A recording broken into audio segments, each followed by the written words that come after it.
திரு பாஸ்கரன் கிருஷ்ணமூர்த்தி, சர்வதேச நாளிதழ்களில் பல கருத்துக்கள் வெளியாகிருக்கிறது. அமெரிக்காவினுடைய நியூயார்க் டைம்ஸ், வாஷிங்டன் போஸ்ட், அது மட்டும் இல்லாமல் டைம் நாளிதழ், அல் ஜசீரா, நிறைய கருத்தை நம்ம சுருக்கமாக சொல்கிறேன். அவங்க வைத்திருக்கக்கூடிய கருத்து, இந்திய வாக்காளர்கள் மோடியை நிராகரித்திருக்கிறார்கள். இரண்டாவது, முஸ்லிம்களுக்கான எதிர்ப்பு அது முனை மழுங்கி போயிருக்கிறது. ராமர் கோயில் விவகாரம் எந்த தாக்கத்தையும் ஏற்படுத்தவில்லை. மோடி இனி மனோ இச்சையின் அடிப்படையில் நிர்வாகத்தையும் சட்டத்திட்டங்களையும் வாஷிங்டன் போஸ்ட் தெளிவாக சொல்லுது. நியூயார்க் இனி அவருடைய மனோ இச்சையின் அடிப்படையில் இந்தியாவை வழிநடத்த முடியாது அப்படிங்கிற கருத்தை வைத்திருக்கிறார்கள். அடுத்து இன்னொரு விவகாரம் சொல்லியிருக்கிறாங்க, பொய்யான கருத்து கணிப்புகள் பொய்ப்பித்திருக்கிறது அப்படின்னு வாஷிங்டன் போஸ்ட் சொல்லுது. இது கடைசியாக சொல்கிறாங்க, இந்த கருத்து கணிப்புகள் பொய்யாச்சு சொல்கிறது வாஷிங்டன் போஸ்ட் தேவையில்லை, அது நமக்கே தெரியும். அவங்க அந்த தலைப்பு எல்லாமே போட்டாங்க. அவங்க அப்படி தான் பண்ணுவாங்க. சர்வதேச ஊடகங்கள் எப்போதுமே இந்திய அரசுக்கு ஆதரவாக எழுதியதில்லை. எந்த ஆட்சி இருந்தாலும் காங்கிரஸே வந்தால் கூட அப்படி தான் இருப்பாங்க. நியூயார்க் டைம்ஸ் விட நீங்கள் வேறு என்ன எதிர்பார்க்க முடியும்? நான் தொடர்ந்து ஒவ்வொரு நாளும் நியூயார்க் டைம்ஸ் ஒரு வரி விடாமல் படிக்கிறேன் நான். ஸோ எனக்கு தெரியும் நியூயார்க் டைம்ஸ் எப்படி எழுதும் அப்படிங்கிறது தெரியும். இப்போ அவங்க எழுதுறதை தாண்டி நிலைமை எப்படி இல்லை, நிலைமை அப்படி இல்லை. என்னென்ன நல்லா ஞாபகம் வச்சுக்கலாம், தேர்தல் களம் என்பது வேறு, அரசுங்கிறது வேறு. இது அவர்களுக்கே தெரியும். அமெரிக்காவிலேயும் இங்கிலாந்துலேயும் இருக்கிறவர்களுக்கு மிக நிச்சயமாக தெரிந்திருக்க வேண்டும், அவை ஜனநாயக நாடுகள். ஆனால் நியூயார்க் டைம்ஸ் போன்ற பத்திரிகைகள் கடந்த சில ஆண்டுகளாக நான் பார்த்து கொண்டு வருகிறேன், விற்பனைக்கு என்ன வேண்டுமோ அதை தான் எழுதுவார்கள். அது வேறு அதுக்கு மேலே இல்லை, அதுக்கு மேலே ஒரு பெரிய மரியாதை தர முடியாது. இல்லை, பிபிசியும் கூட பிபிசியும் அப்படி காலத்தில் மோடிக்கு எதிராகவே எழுதியதை பார்த்து அப்படி தான் எழுதுவாங்க சார். அவங்க வணிகம் தான் முக்கியம். அது நியூயார்க் டைம்ஸ் ஆகட்டும், வாஷிங்டன் போஸ்ட்டாக இருக்கட்டும், பிபிசி மட்டும் என்ன மகாத்மா காந்தி சத்தியம் வாங்கிட்டு ஆரம்பிச்சாங்க பிபிசி, அப்படிலாம் ஒன்றுமே இல்லையே. அவங்களுக்கு எதுவே தானே, எல்லாருக்கும் வணிகம் தான். அப்போ இந்தியாவில் எப்படி நாளிதழ்கள், அதாவது ஊடக சுதந்திரங்கள் மட்டுப்படுத்தப்பட்டு மோடி கோடி மீடியான்னு சொன்னாங்களோ அப்படிதான் சர்வதேச ஊடகம் எப்பவுமே அப்படி தான் இருக்கும். நான் திரும்ப சொல்றேன் பாருங்களேன், நான் திரும்ப ஐயா, பலஸ்தீனத்தில் குண்டு போட்டு மக்கள் சாவுகிறார்கள், அதை பத்தி விவகாரமே இல்லை. ஆனால் இஸ்ரேலுடைய நியாயத்தை மட்டும் தான் எழுதுகிறார். அதுதான் சொல்றேன், சர்வதேச ஊடகம் அப்படி தான் இருக்கும். நான் திரும்ப சொல்கிறேன். இப்போ நான் திரும்ப ஒரு விஷயம் இப்போ சொல்லிடுறேன். பாரதிய ஜனதா இல்லாமல் எதிர்க்கட்சி கூட்டணி அமைந்திருந்தாலும் கூட நியூயார்க் டைம்ஸும் வாஷிங்டன் போஸ்ட்டும் மற்ற சர்வதேச ஊடகங்களும் இப்போது என்ன சொல்கின்றனோ அதே தான் சொல்லும். பிபிசி உட்பட. பிபிசி ஏதோ ஆகட்டும் குசின்னு வச்சுக்க வேண்டாம், எல்லாரும் அப்படி தான் இருக்கும். சரிங்களா? இப்போ அரசை நடத்த பெரும்பான்மையை விட கருத்தொட்டுமை போதும். ஆமாம், இல்லை, அவர் இன்னொன்று ரொம்ப அழகாக சொன்னார். அவர் என்ன சொன்னார் அப்படின்னா, அரசை நடத்துவதற்கு பெரும்பான்மை வேண்டும், நாட்டை நிர்வகிப்பதற்கு கருத்தொற்றுமை வேண்டும். We need majority to run the government, we need consensus to run the nation அப்படின்னாரு. அதான் இன்றைக்கி அவர் சொன்னார். அவர் சொன்னது அதான் சொன்னார். அப்போது ஒரு நாட்டை நிர்வகிக்க வேண்டும் என்று சொன்னால் அவருக்கு ஒரு கருத்தொற்றுமை வேண்டும் என்று சொன்னது ரொம்ப அருமையான ஒரு ஐடியா அது. ஆனால் அது அவருக்கு ஏற்பட்ட ஒரு பின்னடைவாக அதை நான் பார்க்க வேண்டிய அவசியமே இல்லை. குறித்து வைத்துக் கொள்ளுங்கள். இப்போ நான் சொன்ன லைவில் நான் குறித்து வச்சு சொல்லுங்கள். இப்போது 292 இருக்கிற என்டிஏ வெகு விரைவிலேயே அநேகமாக தன்னளவிலேயே தன்னிச்சையாகவே அநேகமாக இன்னும் அடுத்து ஒரு 30-40 இடங்களை அதிகமாக கொண்டு வரும் தோணுது. எப்போ? வெகு விரைவிலேயே. இன்னும் இவங்க என்ன பேசுனாங்க, ஆமாம், அதை நான் சொல்லிடுறேன். நம்ம லைவில் இருந்தோம், நம்ம வாக்கெடுப்பில் நம்ம லைவில் இருந்தோம் ஜெயா டிவியில். அப்போ அவங்க என்ன சொன்னாங்க, வாக்கெடுப்பு இன்னும் முடியவே இல்லை, ஆனால் சந்திரபாபு நாயுடு இந்த பக்கம் வருவார்கள் என்று அவர் சொன்னார்கள். அப்போ நான் சொன்னேன் லைவில், நம்ம இதே இடத்துல உட்காந்து நம்ம சொன்னோம். என்ன சொன்னேன், வாக்கெடுப்பே முடியல, அதுக்குள்ளே அங்கேருந்து கூப்பிடுறீங்க. ஆனால் நல்லா ஞாபகம் வச்சுக்கோங்க, எந்த ஒரு அரசியலுமே வெற்றி பெற்ற கூட்டணிக்கு தோல்வி பெற்ற கூட்டணியிலிருந்து தான் மக்கள் வருவார்கள். தோல்வி பெற்ற கூட்டணிக்கு வெற்றி பெற்ற கூட்டணி யாரும் போக மாட்டாங்க. அது அரசாங்கத்தில் அரசியலும் நடக்காது. அதனால் இப்போ தோல்வி அடைந்த கூட்டணி இருக்கு இல்லையா, அங்கேருந்து மிக நிச்சயமாக 2 பேர் இந்த பக்கம் வருவார்கள் என்றைக்கு எனக்கு தெரியாது, ஆனால் நிச்சயமாக நடக்கும். அதனால் எங்கேருந்து எப்படி மாறும் அப்படின்னா, நல்லதாக கேட்டால் நான் உள்ள போகிறேன். நீங்கள் சொன்ன ஃபிகர் எவ்வளோ சொன்னீங்க? 30-40 பேர். ஆமாம், 30-40 பேர். குறைந்தது 2 பேர் அந்த பக்கம் போவார்கள் நான் எதிர்பார்க்குறேன். சரிங்களா? ஆமாம், குறைந்தது 2 பேர் போக. அதாவது 28-2 அப்படின்னா இல்லை, நீங்கள் சொல்ல குறைந்த 2 பேர்னா மொத்தத்தில் 2 பேரா? ஆமாம், அநேகமாக 2 பேர், 2 கட்சிகள் அந்த பக்கம் போகும் அப்படின்னு நான் எதிர்பார்க்குறேன். ஆனால் எதுலாம் எனக்கு தெரியாது. சரிங்களா? அது இப்போ கேட்காதீங்க. அதுக்கப்புறம் ரொம்ப அரசியல் ஆகிடும். அதுக்குலாம் நான் போக விரும்பலை. சரிங்களா? நான் அரசியல் விட்டு வெளியே இருக்க விரும்பல. ஏன் சொல்கிறேன் அப்படின்னா, வெற்றி பெற்று ஆட்சிக்கு வந்த பிறகு எந்த ஆட்சி இருக்கிறதோ சிறிதாக யதார்த்தம் அவங்களுக்கு தெரிய ஆரம்பிக்கும். எதிர்கட்சியில் இருக்கலாம், அப்போ தான் யதார்த்தம் தெரியும். அது வரைக்கும் ஏதோ ஒரு மாயையில் பேசிகிட்டு இருந்தாங்க. ஒரு யதார்த்தம் தெரிகிற போது சிறிதாக இந்த கூடாரம் கலையும், அடுத்த கூடாரம் வலுவடையுங்கிறது தான் பொதுவான நியதி, அரசியல் நியதி. நான் யூகத்தின் அடிப்படையில் சொல்லலை, அரசியலாக சொல்லலை, இப்படி தான் நடைமுறை, உலக நடைமுறை. சரிங்களா? அதனால் இவர் ஏதோ கலங்கி போயிட்டார், சோர்வடைந்து போயிட்டார் அப்படிலாம் சொன்னாங்கன்னா, இந்த கலக்கமும் சோர்வும் வெகு விரைவில் நீங்கள் எதிரணியிலே பார்க்கலாம். அதாவது வெளியே தெரியாமல் இருக்கலாம், அவ்வளோதான். சரிங்களா? 2 அப்புறம் மூன்றாவது, இந்த முறை பிரதமர் பேசுனது எனக்கு என்ன தெரிஞ்சது அப்படின்னா, தேர்தலின் போது அந்த தேர்தல் களத்தின் போது பேசிய அந்த தலைவராக இப்போது பிரதமரை நான் அங்கே பார்க்கல. அவ்வளவு ஒரு நம்பிக்கை இப்போ பேசுனது. ஆனா அது காலத்தின் அது வந்து பேசித்தான் ஆகணுங்கிற சூழல் வந்து போச்சு. அப்போ பேசினாரு. இப்போ நீங்கள் பார்த்தீங்கன்னா ஒரு வாரத்துக்கு முன்னாடி, ஆமாம், இப்போ நீங்கள் ஒரு வாரத்துக்கு முன்னாடி அவர் பேசுகிற அந்த டோன் இருக்கு இல்லையா, அதுவும் ரொம்ப வித்தியாசமானது. அவர் என்ன சொல்கிறாருன்னா, அடுத்த 10 ஆண்டுகள் நாங்கள் தான் அப்படிங்கிறாரு. அடுத்த 10 ஆண்டுகளான ஆக்ஷன் பிளான் கொடுக்குறாரு. நீங்கள் பேசுங்க ஃபுல்லாக பாருங்களேன். Do you feel that he has confessed his something there? No, nothing at all, absolutely. In fact, he has exuded confidence actually there. அவ்வளோ confidence There is no guilty confession. ஏன் இருக்கணும் ஒன்றுக்கு அவர் 2-3 விஷயம் சொன்னார். நல்லா நான் வச்சுங்களேன், ரொம்ப அதை வந்து ரசித்து கேட்டதில் சொல்கிறேன் நான். 2-3 விஷயம் ரொம்ப நல்லா சொன்னார். பாரதிய ஜனதா 240 வந்திருக்கு, காங்கிரஸ் இன்னும் 3 இலக்கு கூட எட்டவே இல்லை. இப்போ மட்டுமே இல்லை, அவர் சொன்னது அப்படியே சொல்கிறேன். 2014, 2019, 2024 3 பொது தேர்தல்களில் காங்கிரஸ் பெற்ற சீட்டுகள்லாம் சேர்த்தா கூட 240 வரல அப்படின்னு. 42, 52, 99. ஆமாம், அப்படி பார்க்கணும். அப்போ கூட 240 வரல. அப்போ 200 தான் வருது. ஆமாம், இப்போ நாங்கள் 240 வச்சுருக்கோம். 3 பொது தேர்தல்கள் சேர்த்தா கூட காங்கிரஸ் வந்து எங்களுக்கு சேரல. அப்புறம் அவங்க எப்படி கொண்டாடுறாங்கன்னு தெரியல அப்படின்னு கேட்டார். சரி, அந்த வீழ்ச்சியில கொஞ்சம் எழும்பிட்டாங்கல்ல, அது இருக்கலாம். இல்லை, பாரதிய ஜனதா விழுந்தது அப்படின்னு சொல்றதுக்காக நான் சொல்ல வரேன். நான் திரும்ப பாரதிய ஜனதா ஆதரவாளலாம் இல்லை, நான் வந்து யதார்த்தமாக பேசிகிட்டு இருக்கேன், அவ்வளோதான். எந்த பக்கம் தான் இதுவே தான். ஆனால் என்ன ஒரு ஆச்சரியமான விஷயம்னா, வெற்றி பெற்று மெஜாரிட்டிக்கு மேலே ஒரு 20 சீட்டு வச்சிருக்கு, அவங்க ஆட்சிக்கு வருகிறார்கள், அவங்க தோல்வி அடைந்து விட்டார்களாம். ஆனால் 28 கட்சி சேர்ந்து இன்னும் மெஜாரிட்டிக்கு இன்னும் 40 சீட்டு இன்னும் வந்து சேரல. அதுக்குள்ளே இவர்கள் வந்து வெற்றியை கொண்டாடுகிறார்கள் அப்படி சொன்னால், ஐ திங்க் இதுதான் முதல் முறையாக நான் பார்க்குறேன் இந்திய அரசியல் சரித்திரத்திலேயே. தோல்வி பெற்று விட்டவர்கள் மிக பெருமையாக நாங்கள் வெற்றி பெற்று விட்டோம் என்று சொல்லுவோம். அன்னைக்கு முடிக்குமா அப்படியே முடிச்சோம். பாஸ்கரன் சார் மிகப்பெரிய அடக்குமுறைகளுக்கு உட்பட்டதாக அவர்கள் நினைத்தார்கள். அவங்க சொல்றாங்க, இப்போ உத்தவ் தாக்கரே பொறுத்தவரை கட்சியை உடைச்சாங்க, ஆட்களை கொண்டு போய் சிண்டை ஆரம்பிச்சாங்க.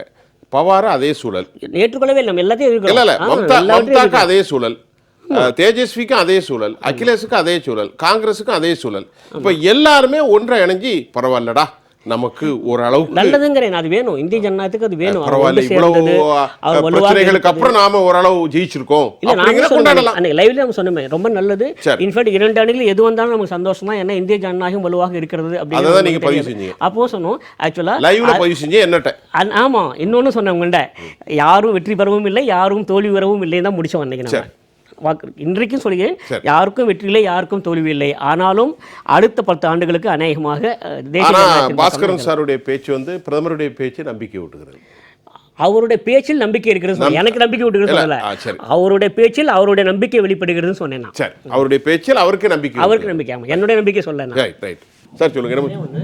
தேவகவுடா பிரதமராக தேர்ந்தெடுக்கப்பட்ட போது அந்த கட்சி அந்த என்னது சொல்லுவாங்க, அந்த கூட்டணியோட தலைவர் சேர்ந்த முடிவு பண்ணாத வந்து ஜனதா தளம் முடிவு பண்ணல 90. ஆமாம், ஐக்கிய குஜராத் பிரதமராக தேர்ந்தெடுக்கப்பட்ட போது அவர் எந்த கட்சிக்காரன்னு யாருக்குமே தெரியாது. ஆனால் அந்த கூட்டணி கட்சி தலைவர் தான் தேர்ந்தெடுத்தார்கள். மீண்டும் சொல்கிறேன், வாஜ்பாய் பிரதமராக வந்தபோது கூட கூட்டணி கட்சி தலைவர் சேர்ந்து தான் அந்த முடிவை அறிவித்தார்கள். கூட்டணி ஆட்சி என்று வருகிற போது கூட்டணி கட்சி தலைவர்களும் கூட்டணி அமைப்புகளும் சேர்ந்து தான் தேர்ந்தெடுக்கிறதால் மரபு.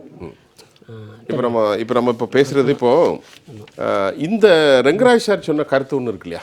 இப்போ ஆர்எஸ்எஸ்னுடைய தலைமை பொறுப்பில் நட்டா வந்து மாற்றி அதில் யாரை கொண்டு போகிறாங்கன்னு ஒரு பிரச்சனையை படிச்சிருப்பீங்க. அதில் அமித்ஷா கொண்டு வரலாம். அமித்ஷா கொண்டு வர்றதுக்கு இந்த கோலிஷன் பார்ட்னரில் ஹோம் மினிஸ்ட்ரி தேவையில்லை. இப்போ வெளியே வந்துருச்சு, இதெல்லாம் ஸ்பெகுலேஷன். அன்றைக்கி நேற்று கூட ஒருத்தர் கேட்டால் நீங்கள் அப்படி இல்லை, இன்றைக்கி செய்தியாகவே வந்துருச்சு. முக்கியமான நாளிதழ்களில் அவங்க குறிப்பிட்ட இலாக்காக்களை கேட்குறாங்க.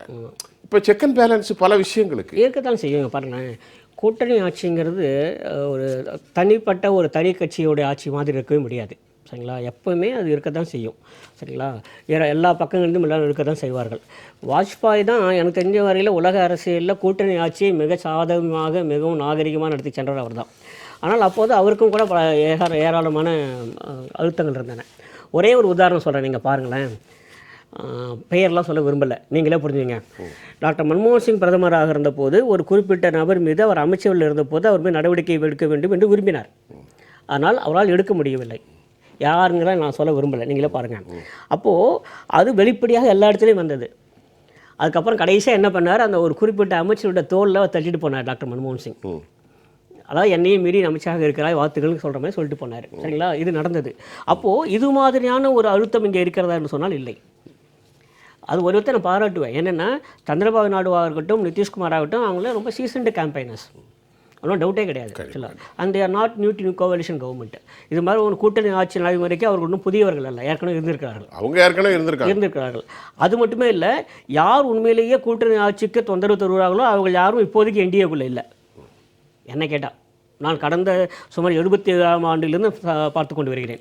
கூட்டணி ஆட்சி யார் இருந்தால் அங்கே மிகப்பெரிய ஒரு யாரெல்லாம் தொல்லை கொடுப்பார்களோ, கூட்டணி ஆட்சிக்கு இடையூறாக இருப்பார்களோ, கூட்டணி ஆட்சியை தமக்கு சாதகமாக பயன்படுத்திக் கொள்ள வேண்டும் யாரெல்லாம் கருதி இருப்பார்களோ அவர்களெல்லாம் இப்போதைக்கு அதில் இல்லை. ரொம்ப அதிசயமா இருக்கு. பிரைம் மினிஸ்டர் வந்து இப்படி முன்னால் நடந்திருக்கா? கான்ஸ்டியூஷன் புத்தகத்தை எடுத்து கழுத்தில் வச்சு மோந்தது எதுவுமே இல்லை. இதெல்லாம் இவங்களாம் பண்ணுறது சார். இல்ல டிவியில் காட்டுறாங்க, நான் பார்க்குறேன். அதாவது பிரதமர் இல்லை இப்போ ஃபார் இன்ஃபர்மேஷன்.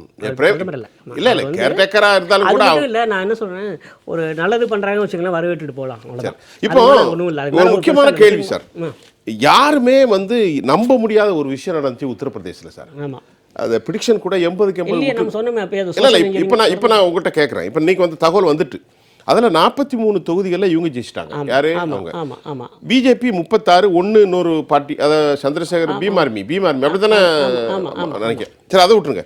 இப்போ இந்த 16 தொகுதியில் பார்த்தீங்கன்னா இந்த 43ல் இந்தியா கூட்டணி, 36ல் மீதி உள்ள 16 தொகுதியில் பிஜேபி 2500, 3800, 4000, 15000, 25, 30 இவ்வளோ ஓட்டில் ஜெயிச்சிருக்காங்க.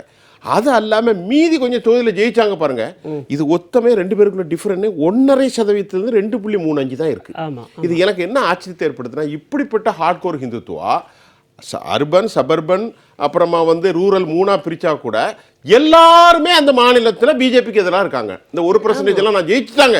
இதுக்கு என்ன காரணம்? ஒரே ஒரு காரணம் தான் சார். ஒன்று என்னென்னா அந்த சோஷியல் இன்ஜினியரிங் தான். நான் ஆரம்பத்திலே சொன்னோம், நம்ம வந்து இடத்த ஒரு 2-3 வாரங்களுக்கு முன்பாக இங்கே பேசும்போது, ஆமாம், நாங்கள் பேசும்போது 3ஆம் 4ஆம் கட்ட தேர்தலில் நம்ம ஜெயா பிரசாத் பேசும்போது சொன்னேன், some sort of social engineering is taking place in UP. அது நடந்து கொண்டிருக்கிறது. ஆமாம், சோஷியல் இன்ஜினியரிங் நடந்து கொண்டிருக்கிறது. நல்லா ஞாபகம் வச்சுங்களேன். அது ராமர் கோயிலாக இருக்கட்டும், அல்லது நீங்கள் சொல்கிற அந்த அக்னிவீராக இருக்கட்டும், வேறு எந்த பிரச்சனையாக இருந்தாலுமே எப்போது அது சாமானியனுடைய எதிர்பார்ப்புகள் நிறைவேற்றவில்லையோ அது மிக நிச்சயமாக சாமானியர்களும் கோபத்துக்கு ஆளாகும். சந்தேகமே வேண்டாம். சரிங்களா? இவர்கள் சாமானியர்களுக்கான ஒரு திட்டத்தை வைக்கல, ஒரு செயல் திட்டத்தை, சாமானியர்களுக்கான ஒரு செயல் திட்டத்தை பாரதிய ஜனதா கூட்டணி வைக்கவில்லை. இல்லை பாஸ்கரன் சார், ஒரு நிமிஷம். இந்த பிரச்சாரத்தில் டியூரிங் பிரைம் மினிஸ்டர்ஸ் கேம்பிங் அவர் என்ன சொன்னார்னா, ஒன்லி ஏப்ரல் 19க்கு அப்புறம் ஃபுல்லாக மதத்தை பற்றி தான் பேசினார். வேற எந்த டெவலப்மெண்ட்டை பற்றியும் பேசல, எதை பற்றியுமே பார்க்கல. ஒரு ரெசிப்ரோகேஷன் இப்போ அது எப்பவுமே இன்ஃபில்ட்ரேஷன் இதைத்தான் பற்றி பேசினாரு. ஆனால் இதை இந்திய சமூகம் விரும்பலையோ? யாருமே விரும்ப மாட்டாங்க. விரும்பல இல்லை, யாருமே ஹார்ட்கோர் பிஜேபி சப்போர்ட்டர்ஸ் கூட அதை விரும்ப மாட்டாங்க. இதே பேசிக்கிட்டு இருக்காரு. அதுதான் சொல்றேனே, ஒரு மிகப்பெரிய தவறு எங்கே நடந்ததுன்னா, பிரச்சாரத்தை பொறுத்தவரையில் எதிர்க்கட்சிகள் கூட்டணி மிகச்சிறந்த பிரச்சாரத்தை மேற்கொண்டது. அவங்க வளர்ச்சி எல்லாமே பேசினாங்க, மக்களின் பிரச்சனையை முன்வைத்தார்கள். ஆனால் இப்போது வந்திருக்கக்கூடிய இந்த என்டிஏ கூட்டணி சேர்ந்தவர்கள், குறிப்பாக வந்து பாரத பிரதமர் அவர்கள் மக்களுக்கு வேண்டிய பிரச்சனைகளை முன்வைக்கவில்லை. அது ஒரு எதிர்மறை பிரச்சாரம் தான். நாம ஆரம்பத்திலே சொல்லிட்டு வரோம். அதன் விளைவாக ஒரு நிமிஷம், அதன் விளைவாக all are equal before law. நிச்சயமா அவர் சொல்லியிருக்காரு. லா இல்ல, கான்ஸ்டிடியூஷனுக்கு முன்னாடி எல்லாரும் சட்டத்தின் முன்பு எல்லா மதங்களும் சமம். இல்ல, அது அப்படிதான் அவர் சொல்லணும் கூட, அது அப்படிதான் இருக்கும். அதுதான் உண்மை. அது உண்மை. ஆனா இப்ப அவர் ஓபனா ஸ்டேட்மென்ட் என்ன நடந்ததுன்னா, எங்கே தவறு நடந்ததுன்னு தெரியல. இந்த எதிர்மறை பிரச்சாரம் என்பது மிகப்பெரிய அளவிலே பாரதிய ஜனதாவுக்கு ஒரு சர்க்கிளை தந்திருக்கிறது. இப்போதான் புரிந்து கொள்ள வேண்டும்.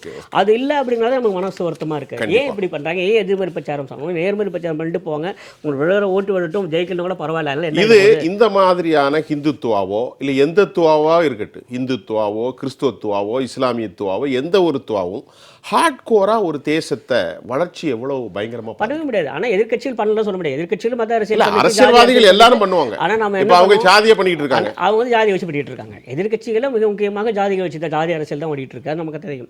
இரண்டுமே வேண்டாம் என்று சொல்கிறோம். ஆனால் என்ன இதே நமக்கு மன நிறைவு தரக்கூடிய ஒரு விஷயம்னா, இன்னைக்கு அவங்க பேசும்போதெல்லாம் திரும்ப பாரத பிரதமர் அவர்கள் இன்னைக்கு 140 கோடி மக்கள் அப்படிதான் பேசுறாரு. நீங்க பேசுறாரு. அவ்வளவு பேசியும் கூட பல இன்டர்வியூவில் கொடுத்தாலும் கூட I am not fit for that position, நான் எங்கே பேசினேன் ஹைட்ரேடா அப்படின்னு சொல்லிட்டு மறுநாள் பேசிட்டார் அவருடைய பிரச்சாரத்தில். நீங்கள் அப்போ நாங்கள் என்ன முடிவுக்கு வரோம்? என்ன பேசுகிறாரு? நேற்று வந்து CNN பேசுகிறாரு, மறுநாள் சார் நான் அப்படி பேசியிருப்பேனா? நான் பேச மாட்டேனே, நான் சின்ன வயசுல என்னுடைய குழந்தைகளோடு என்னுடைய குடும்பங்களோடு முஸ்லீம்களோடு. அப்புறம் மறுநாள் என்ன சொல்றாரு? வேற விஷயமா பேசுறாரு, எரும மாடுங்கிறாரு, 15% மறைய நாள். அப்படி இருக்கும்போது ஒரு நம்பகத்தன்மை அவர் மேல கேள்வி எழுந்தது. இப்போதும் இருக்கு அந்த நம்பகத்தன்மை இல்லைங்கிறது இப்போதும் இருக்கு. இப்பவும் இருக்கு. ஆமாம், இப்போ தான் அச்சம் இருக்கு. அவரோட செயல்கள் மூலம் தான் அதை அவர் முறியடித்தாக வேண்டும். அது இருக்கதான் இல்லை, நான் சொல்லவே இல்லை. நான் ஆரம்பத்திலே சொல்லிட்டு வரேன், இவரோட பிரச்சாரம் சரியில்லை, எதிர்மறை பிரச்சாரம், இது தேவையில்லை. அதுவும் அவருடைய பொறுப்புக்கு, அவர் வகிக்கிற பதவிக்கு அவர் இது மாதிரிலாம் பேசக்கூடாதுங்கிறத நம்ம தொடர்ந்து சொல்லிட்டு வரோம். நம்ம ஆனா ஏதோ ஒரு ஏற்றுக்கொள்ள கவனிப்பு அவர் தவறுதலாக கணித்தது இந்த நேரத்தில் அவரை பெரும் சரிவில் மாட்டியிருக்கிறது. மிகப்பெரிய சரிவு தான். அவருடைய செல்வாக்கில் அது மிகப்பெரிய சரிவு. அவருக்கு அவர் மீது மக்கள் வைத்திருந்த ஒரு பெரிய மதிப்பிலிருந்து சரிந்து தான் இருக்கிறது. சந்தேகமே வேண்டாம், அதுவும் சந்தேகமே வேண்டாம். நம்ம நேரடியாகவே சொல்லியிருக்கோமே, தேர்தல் முடிவுகள் வருவதற்கு முன்பாக நம்ம இதே மேலிருந்து அதான் சொல்லியிருக்கோம்.